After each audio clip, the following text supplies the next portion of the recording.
अस्सलाम वालेकुम स्टूडेंट्स आज हम जो चैप्टर स्टार्ट करने जा रहे हैं वो है हमारे पास chapter number 7 biology first year का चैप्टर नंबर 7। ये चैप्टर हमारे लिए ऑब्जेक्टिव और शॉर्ट क्वेश्चंस के लिए इम्पोर्टेंट है।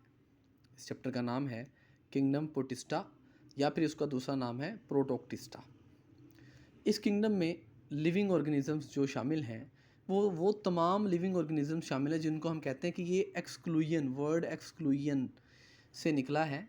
एक्सक्लूडेड मतलब इसमें इस किंगडम में वो तमाम जानदार शामिल होंगे जिनको दूसरे किसी भी किंगडम में हम प्रॉपरली फिट नहीं कर सके, जिनके करैक्टरिस्टिक्स किसी न किसी वजह से मिसमैच हुए, तो हमने उनको उठा के इस किंगडम में, सेपरेट किंगडम में जगह दे दी। क्यों? क्योंकि हमने कहा कि नंबर 1 वो फिट नहीं होते थे किसी और किंगडम के अंदर, they could not fit in another kingdom properly. दूसरी वजह ये थी कि दूसरे जो किंगडम्स हैं उन तमाम किंगडम्स के पेरेंट्स जो थे वो इस किंगडम से बिलोंग करते थे। ये दो वजूहात थी कि ये किंगडम अलहदा से हमें डेवलप करना पड़ा। अब अगर हम किंगडम प्रोटिस्टा के लिविंग ऑर्गेनिजम्स के करैक्टरिस्टिक्स की बात करें कि अगर कोई भी लिविंग ऑर्गेनिज्म जो किंगडम प्रोटिस्टा से बिलोंग करता है तो उसमें क्या क्या करैक्टरिस्टिक्स होंगे, तो उस लिविंग ऑर्गेनिज्म में जो किंगडम प्रोटिस्टा से बिलोंग करता है, नंबर 1 वो यूकैरियोटिक होगा, नंबर 2 वो यूनिसेलुलर भी हो सकता है, कॉलोनियल भी हो सकता है और सिंपल मल्टी सेलुलर भी हो सकता है। और सबसे अहम बात, ये बात ना आप इसको अच्छे से याद रखिए कि इसके साथ आप स्टार बना लीजिएगा कि ये डेवलप नहीं होते ब्लास्टुला से। ब्लास्टुला क्या है? ब्लास्टुला एक एम्ब्रियोलॉजिकल स्टेज है जब एम्ब्रियो बनता है।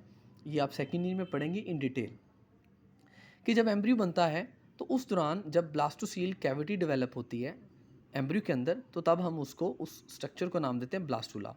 तो इनकी एम्ब्रियोलॉजिकल लाइफ में ये स्टेज नहीं बनती, ब्लास्टुला स्टेज नहीं बनती। अब हम डिस्कस करते हैं इसके अगले पोर्शन को, जिसमें अगेन हमारे पास कुछ डेट्स हैं, हिस्ट्री है और एमसीक्यूज़ की फॉर्म में हमारे पास आ सकता है। तो अगर हम इनकी हिस्ट्री के बारे में बात करें तो सबसे पहले जॉन हॉग साइंटिस्ट थे जिन्होंने 1861 में तमाम माइक्रोस्कोपिक लिविंग ऑर्गेनिजम्स के लिए एक अलग किंगडम डेवलप किया। इन्होंने तमाम माइक्रोस्कोपिक लिविंग ऑर्गेनिजम्स को कैटेगराइज कर दिया एक ही किंगडम के अंदर। इन्होंने अभी तक जो प्रोकैरियोट्स हैं उसके बारे में कॉन्सेप्ट नहीं आया था, सो उन्होंने तमाम लिविंग ऑर्गेनिज्म जो कि माइक्रोस्कोपिक थे सबको एक ही किंगडम में रख दिया। But later on earnest हैक्कल scientist थे जिन्होंने 1866 में कहा कि प्रोकैरियोट्स दूसरे जानदार होते हैं, इसलिए उन्होंने बैक्टीरिया को प्लांट से सेपरेट कर दिया। यहाँ पे ऑब्जेक्टिव के लिए आ रहा है कि वो पूछ सकता है कि बैक्टीरिया पहले प्लांट्स के साथ इंक्लूडेड थे, प्लांट्स के किंगडम के साथ शामिल थे, या एनिमल्स के साथ, या फंजाई के साथ। तो आप बताएंगे कि बैक्टीरिया को प्लांट्स के साथ पहले रखा गया था। तो ये एर्नेस्ट हैक्कल थे जिन्होंने बैक्टीरिया के लिए अलहदा ग्रुप बनाया। बट अगेन एर्नेस्ट हैक्कल ने प्रोकैरियोट्स को सेपरेट तो किया, लेकिन उन्हें उसी ही किंगडम के अंदर, किंगडम प्रोटिस्टा के अंदर ही रहने दिया। ये चीज़ें मैं बड़ी क्लियरली बता रहा हूँ कि इन्होंने भी किंगडम नहीं बनाया अलग से। फिर जो साइंटिस्ट थे जिनका नाम था हर्बर्ट कोपलैंड, इन्होंने 1938 में एक अलहदा किंगडम डेवलप किया और किंगडम स्टेटस दिया किंगडम प्रोटिस्टा को, किंगडम स्टेटस दिया हर्बर्ट कोपलैंड ने। अगेन ये ऑब्जेक्टिव के लिए बड़ा अहम पॉइंट है। सो किंगडम स्टेटस हर्बर्ट कोपलैंड ने दिया किंगडम प्रोटिस्टा को। उसके बाद अगर हम डाइवर्सिटी की बात करें, ये शॉर्ट क्वेश्चन के लिए इंपॉर्टेंट है कि इनकी डाइवर्सिटी क्यों है, कि ये दूसरे जानदारों से, दूसरे किंगडम से वेरी कैसे करते हैं। तो नंबर 1 इनके साइज़ एंड स्ट्रक्चर की वजह से, नंबर 2 मीन्स ऑफ लोकोमोशन, दूसरी बात मीन्स ऑफ लोकोमोशन की वजह से, नंबर 3 ये दूसरे जानदारों के साथ इंटरेक्ट कैसे करते हैं, interaction with other living organisms, habitat, ये मुख्तलिफ तरह के हैबिटेट में रहते हैं, कोई किसी जगह पे रहता है, कोई किसी जगह पे। अच्छा, यहाँ पे मैं हैबिटेट के साथ एक चीज़ और यहाँ पे दोबारा आपको रिमाइंड करवा दूँ कि शुरू में जब ये किंगडम बनाया गया था, तो ये अगेन ऑब्जेक्टिव के लिए मैं बात कर रहा हूँ। जब शुरू में ये किंगडम बनाया गया तो ये एक्वेटिक लिविंग ऑर्गेनिजम्स के लिए बनाया गया था, बट लेटर ऑन इसमें हैबिटेट भी वेरी करता है, डिफरेंट ग्रुप्स में डिफरेंट होता है। फिर अगर हम बात करें तो मोड ऑफ़ न्यूट्रिशन या इनका ऑब्टेन करना, फूड कैसे ऑब्टेन करते हैं, इसका वे भी बड़ा डिफरेंट है, हर ग्रुप का अपना है, और रिप्रोडक्शन भी हर ग्रुप की अपनी है, डिफरेंट तरीका है। फिर हमारे पास एक इम्पॉर्टेंट एमसीक्यू आता है कि इस किंगडम के अंदर टोटल 27 फाइलाज हैं, 27 phyla are there in this kingdom. तो आपने ये बात भी याद रखनी है, अगेन ये भी ऑब्जेक्टिव के लिए है। फिर शॉर्ट के लिए कि किंगडम प्रोटिस्टा की जो 4 मेजर ग्रुप्स हैं, अगर आपसे पूछा जाए कि टोटल मेजर ग्रुप्स कितने हैं किंगडम प्रोटिस्टा के, तो वो 4 हैं। Number 1 animal like protist, unicellular plant like protist और यूनिसेलुलर एल्गी, और multi cellular plant like protist और multi cellular algae. Plant like इसलिए हम कह रहे हैं कि इनमें फोटोसिंथेसिस होती है। और lastly fourth group fungus like protist. So ये 4 ग्रुप्स हैं किंगडम प्रोटिस्टा के।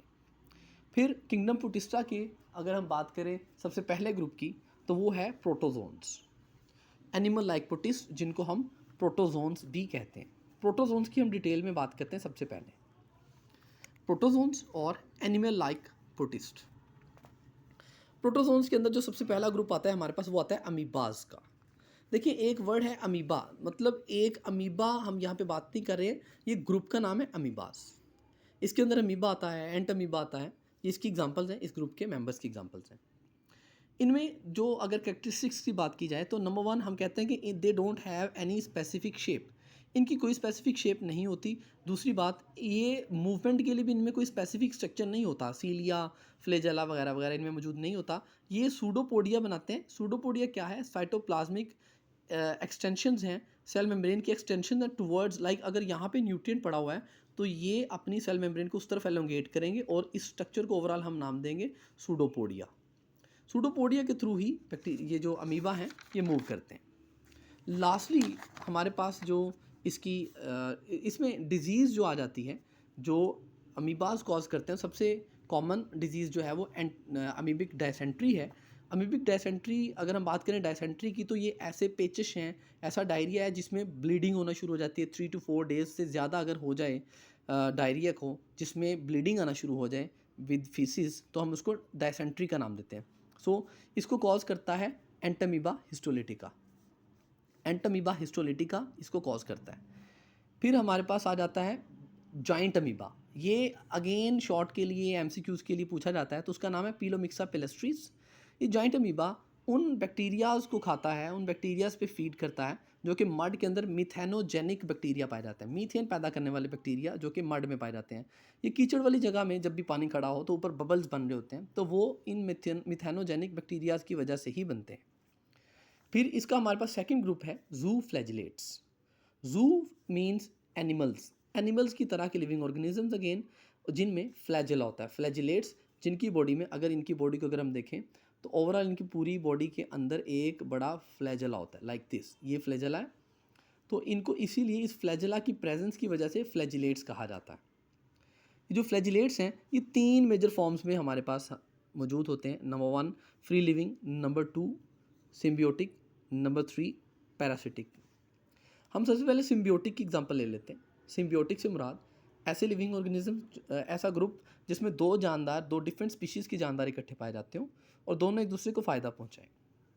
तो इसकी एग्जांपल है हमारे पास जो जू फ्लैजिलेट, इसकी एग्जांपल है वो है ट्राइकोनिम्फस। ट्राइकोनिम्फस एक ऐसा जू फ्लैजिलेट है जो कि टर्माइट्स, जिनको हम दीमक कहते हैं, दीमक की गट में पाया जाता है। गट कहते हैं डाइजेस्टिव सिस्टम को, तो दीमक की इंटेस्टाइन में पाए जाते हैं और उसको हेल्प करते हैं कि वो सेलुलोज को डाइजेस्ट कर सकें। अब देखें, दीमक की सेलुलोज डाइजेस्ट होगी, उसकी गट में पाए जाते हैं और इनको ट्राइकोनिम्फस को इन रिटर्न फूड मिल गई। सो दोनों को फ़ायदा हुआ। सो ये एग्जांपल है सिम्बियोटिक की, ट्राइकोनिम्फस। फिर हमारे पास आ जाता है पैरासिटिक। पैरासिटिक ऐसे प्रोटिस्ट जो कि अपने होस्ट में बीमारियां पैदा करते हैं। इसकी एग्जांपल है ट्रिप्नोसोमा, या इसको ट्राइपेनोसोमा भी कह सकते हैं। और ये कंडीशन कॉज करते हैं ट्रिप्नोसोमिएसिस या ट्रिप्नोसोमिएसिस। इसको हम ट्रिप्नोसोमिएसिस भी कह सकते हैं, ट्राइपेनोसोमिएसिस भी कह सकते हैं। और इसको इंसानों में हम नाम देते हैं अफ्रीकन स्लीपिंग सिकनेस। देखिए ट्रिप्नोसोमा जो है ये खून में पाए जाने वाले कीड़े हैं। ये इंसानों में, जानवरों में, इवन ऊँट में, हाथी में ये बीमारी कॉज करते हैं ट्रिप्नोसोमिएसिस। ये ऐसी बीमारी है जिसमें weight loss, severe weight loss होता है और जानवर सिर्फ हड्डियों का ढांचा नज़र आता है। अफ्रीकन स्लीपिंग सिकनेस जो है ये अगर एक जानदार के खून में पाया जा रहा है, इसका पॉजिटिव एजेंट जिसको हम नाम दे रहे हैं ट्रिप्नोसोमा, तो ट्रिप्नोसोमा अगर किसी जानदार के खून में है तो उसको सीसी फ्लाई, टीएससी, इसको टी साइलेंट है, सीसी फ्लाई पढ़ेंगे। सीसी फ्लाई जो है मक्खी है जो कि अगर एक भैंस को ये बीमारी हुई है, एक कौ को ये बीमारी हुई है, तो उस कौ पे जब ये सीसी फ्लाई बैठेगी उसका खून चूसेगी, तो अपने साथ ये ट्रिप्नोसोमा ले जाएगी। और जो हेल्दी कौ है जब उसका खून चूसने लगेगी तो उसके अंदर ट्रिप्नोसोमा डाल देगी, सो उसको बीमार कर देगी ये। सो ये एक पैरासिटिक की एग्जांपल हमने डिस्कस की। लास्टली हमारे पास आ जाता है free living zooflagellates, sorry free living animal like protist और प्रोटोजोन्स। जो फ्री लिविंग है उसकी एग्जांपल हमारे पास आ जाती है क्वेनोफ्लैजिलेट्स। ये सिसाइल होते हैं। सिसाइल होते हैं मतलब ये मूव नहीं करते। इनकी एक स्टॉक होती है, एक स्टॉक के साथ पाए जाते हैं। अच्छा एक चीज़ और है, ये कॉलोनियल है, ये इनका एक सेल है। ये हमारे पास ये एक सेल बन रहा है, ये दूसरा सेल है, ये तीसरा है, ये चौथा, ये पांचवा है। सो ये गुच्छे की शक्ल में रहते हैं, कॉलोनीज बना के रहते हैं और इनमें मौजूद होते हैं कॉलर सेल्स। कॉलर सेल्स, ये कॉलर सेल्स हैं। ये कॉलर सेल्स जो हैं इनकी वजह से इनकी सिमिलैरिटी है, ये कॉलर सेल्स की वजह से इनकी सिमिलैरिटी है विद स्पॉन्जिस। ये स्पॉन्जिस के साथ स्ट्रक्चरल सिमिलैरिटी होने की वजह से ये स्पॉन्जिस के साथ मैच करते हैं, कॉलोनीज की फॉर्म में रहते हैं, स्टॉक के साथ अटैच होते हैं और ओवरऑल ये सिसाइल होते हैं, क्वेनोफ्लैजिलेट्स। सो स्टूडेंट्स इससे इंशाल्लाह नेक्स्ट जो है हम नेक्स्ट लेक्चर में डिस्कस करेंगे। बाकी जो ग्रुप्स हैं एनिमल लाइक प्रोटिस्ट के, प्रोटोजोन्स के बाकी जो ग्रुप्स हैं हम नेक्स्ट लेक्चर में इंशाल्लाह डिस्कस करेंगे। Thank you so much. Allah हाफिज़।